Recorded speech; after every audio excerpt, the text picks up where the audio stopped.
All right, so now this is part 2 of the applications on exponential functions, and it's dealing with compound interest. Now the formula that we're going to use here is A is equal to P times 1 plus R over N raised to the NT. Now, what compound interest means is that, let's say that your interest is compounded annually. So at the end of the year, let's say you put $1,000 into an account. At the end of the year, if it's compounded annually, you're going to get interest. And so in the second year, you won't be making interest just on the $10,000. And let's say you make $10 in interest, which is actually a pretty good interest rate. But let's just say you make $10,000 in interest. So the second year, instead of earning interest only on the $1,000, you'll now be earning interest on the $1,010. So on here, if you have the following year, instead of only making $10 in interest, you'll make interest not just on the 1,000, but on the interest as well. So that's what compounded interest means. The other kind of interest is called simple interest, and that just means, like, if you put $1,000 in the bank and you're making simple interest on it, then you're going to make simple interest on the $1,000 for as long as you keep it in the bank. All right, now let's go through what all of these letters mean. A is the amount that you are going to get out of the bank at the end of the years that you leave it in the bank. P stands for principal.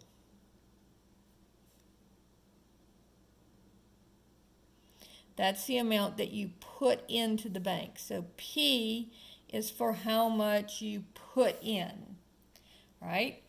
And then R is your annual interest rate.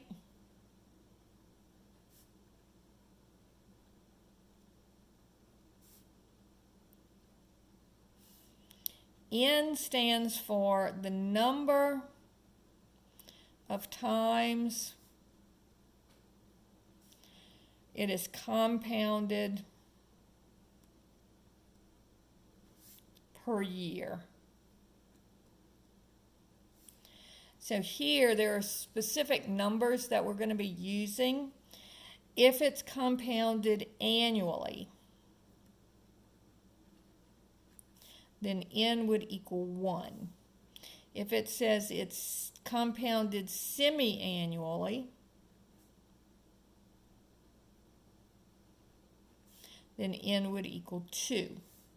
If it says that it's compounded quarterly, then N would equal 4, because there's 4 quarters in a dollar, there's 4 quarters in a year. And then if it's monthly, there are 12 months in a year, so N would equal 12. And if it's compounded daily, there are 365 days in a year, so N would be equal to 365. So those are the numbers that you're going to use for N. And then here, T has to be the time. And since this is an annual interest rate, my time has to be in years. It's always in years. So let's look at an example. Okay, it says, Susan invests $10,000. Now, the $10,000 is the amount that she is investing or putting into the bank. So that's going to be P. At an annual interest rate of 4.5%. So that tells me that R is going to be 4.5%. And again, percent means divide by 100. and move my decimal place over 2 places, so I get 0.045 is R. And it says it's compounded quarterly. So quarterly, N would be equal to 4. Remember, 4 quarters in a dollar, so 4 quarters in a year as well.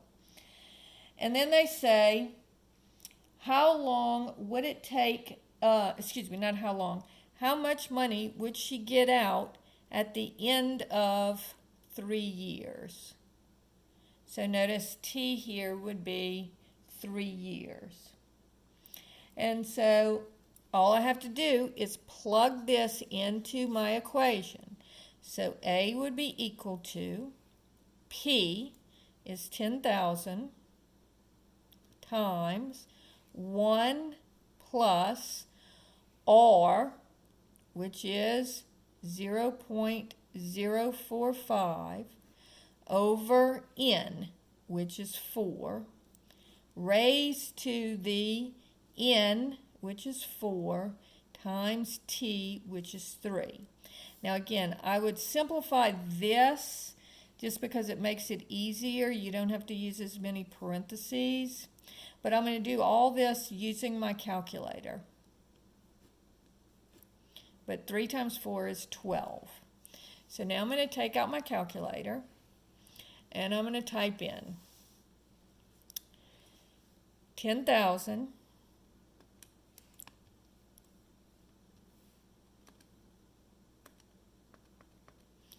open parentheses 1 plus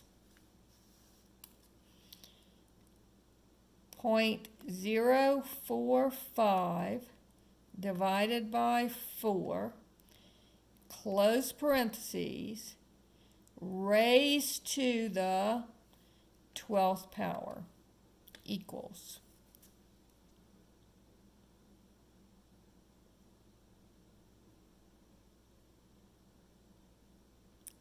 Okay, let me try that again, I'm sorry.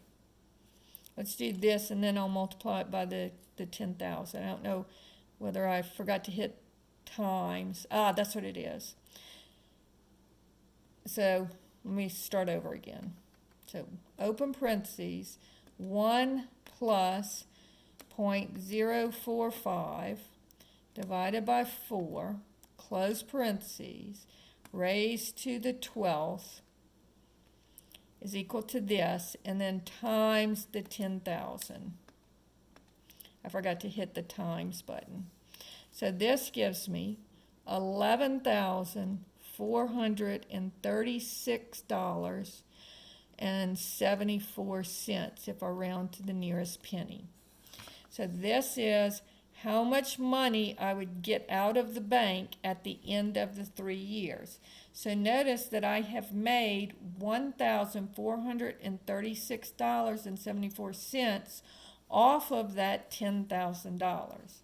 So this is why you want to make sure that you're not borrowing a lot of money, because notice that in just 3 years you're paying over 1/10 of the amount that you borrowed. So interest can be a real killer for your pocketbook. All right, let's look at problem number 2. It says, Frank deposited $520. So here, P would be equal to $520. Then it says, compounded monthly. So here, if it's compounded monthly, there are 12 months in a year, so N would be 12. And then it says, after 9 months, so T is equal to 9 months. But notice up here, I said that when I did T has to be in years. So I need to figure out the fraction in years that 9 months is. So 9 months, and there are 12 months in a year. And so that would be, if I reduce this, it would be 3/4 of a year. So my time is going to be 3/4. And then it says, at the end of 9 months, he has $528.84. So we want to know, what is the interest rate? All right. So let's see if we can figure that out. So this is going to be plugging it into the formula. A is equal to P times 1 plus R over N raised to the NT.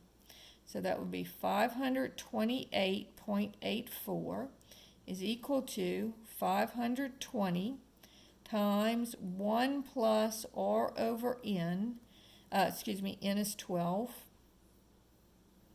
raised to the 12 times T, which is 3/4. Now again, let's simplify this. So I'll have 528.84 is equal to 520 times 1 plus R over 12 raised to the, and this is over 1, so this would cancel. 12 and the 4 would cancel to give me a 3 in the numerator and 1 in the denominator. And so I would have 9 over 1, which is 9. So now I have to solve this. So notice I'm trying to get to the R in here. So first I have to undo it in the opposite order that I would do it if I would put a number in for R. So the first thing that I need to do is I need to get rid of this 520. And they're multiplied, so I'm going to divide both sides by 520. And so that will give me 528.84 divided by 520. And that's 1.017 is equal to 1 plus R over 12 raised to the 9th. And so now, in order to get to what's in the parentheses, I need to get rid of this 9th power. So I am going to now take the 9th root of both sides. And so that is, using my calculator, I want to raise this, or take the 9th root of this. So the 9th root is up here, it's in green. So I used my second function. I'm going to do, I think it's this way, y to the x, or the x root of y, 9. And that gives me 1.00187 is equal to 1 plus R over 12. Because now the 9th root and the 9 raised to the 9th power cancel with each other. So now I need to get rid of the 1. So I'm going to subtract 1 from both sides.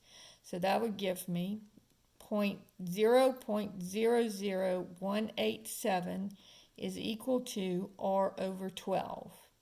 And then finally, the R is divided by the 12, so I'm going to multiply both sides by 12. So let me get my calculator. I subtracted the 1, and I got that, and now I'm going to multiply that times 12. And I get 0.0225 is equal to R. Now we want to write this as a percentage, and so when you're writing it as a percentage, you want to move the decimal place over 2 places the other way. And so this would be 2.25% is equal to R. Because if I'm dividing by the percentage, it's dividing by 100, it moves it this way. So when I'm going in the other direction, then I make my number bigger to write the percent sign. So that is how you work that problem. Now, problem number 3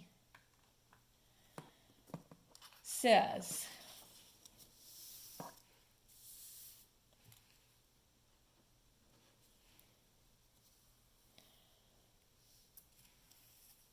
Frank wants to earn $500 in interest.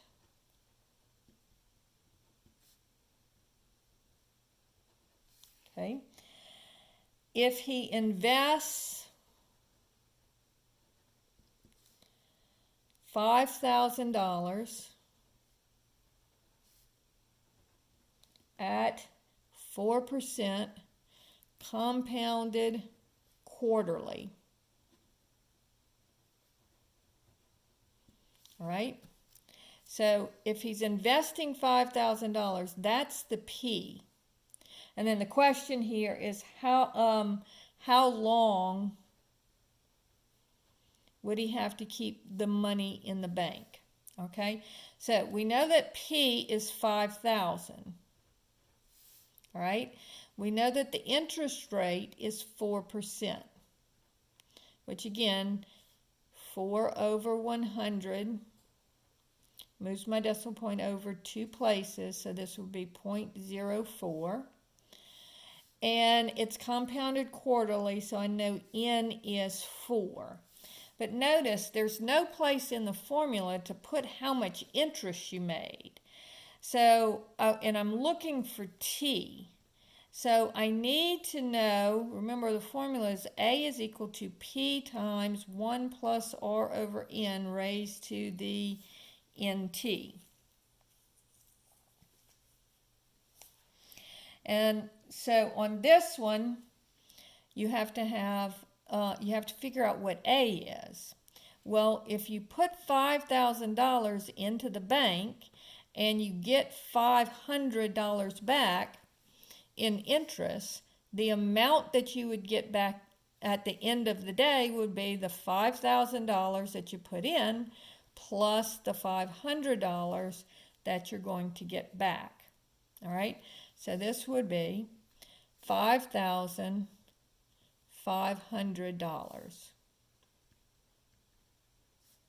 is equal to P, which is 5,000, times 1 plus, the interest rate is 0.04 over 4 raised to the NT. All right? So this would be, first I'm going to divide by the 5,000.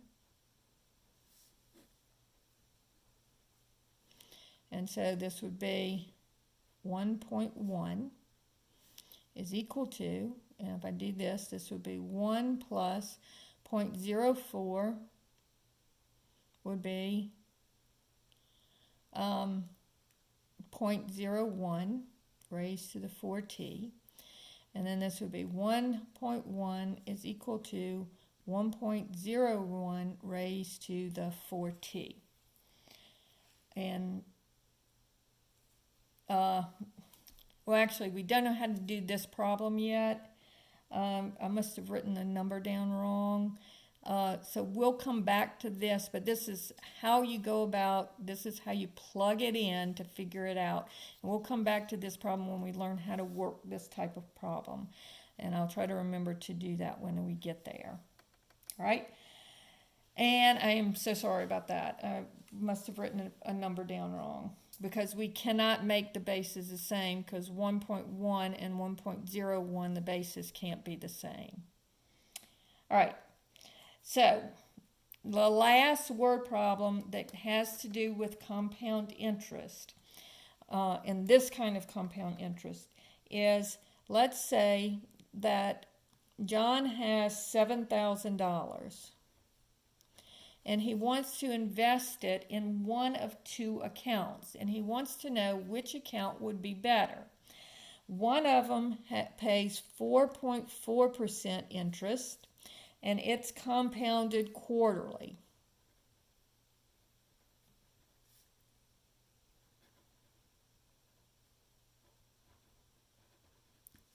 And the other one pays 5.2%, and it's compounded annually.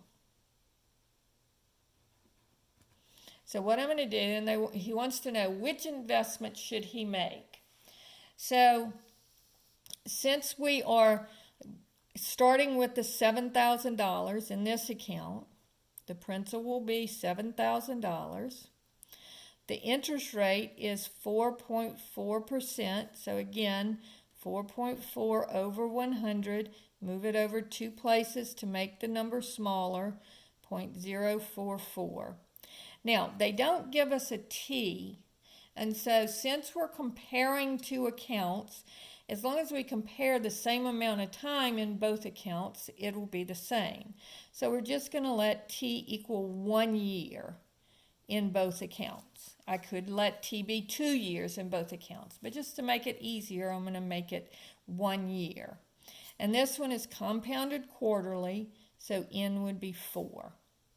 And so here, A would be equal to 7,000 times 1 plus R over N, which is 4, raised to the NT, 4 times 1. And so this would be 7,000 times 1 point, and I'm just going to be the calculator here, 1.011 raised to the 4. And so 1.011 y to the x 4, and then times 7,000 equals. So in this account, he would get back $7,313, and if I round it off to the nearest penny, this 9 makes the 1 become a 2. So remember, when you're rounding, if the number behind it is 5 or bigger, it goes up. If not, you just leave it alone. So since this is bigger than 5 or bigger, this 1 becomes a 2. So that's the amount of money he would make in this account. So now, let's look at the other account. So we still have, he's putting in the $7,000. The interest rate here is 5.2%, which is 0.052 if I move it over 2 places. My T is still going to be 1 year. And here it's compounded annually. So compounded annually means that N is 1. So here I would have A is equal to 7,000 times 1 plus 0.052 over 1 raised to the 1 times 1, because these are both 1. So this is raised to the first power, so it's just going to be 7,000 times 1.052 raised to the first power is just times 1.052. So here I'm going to have 7,000 times 1.052, and that would be $7,364. So then I'm going to compare the two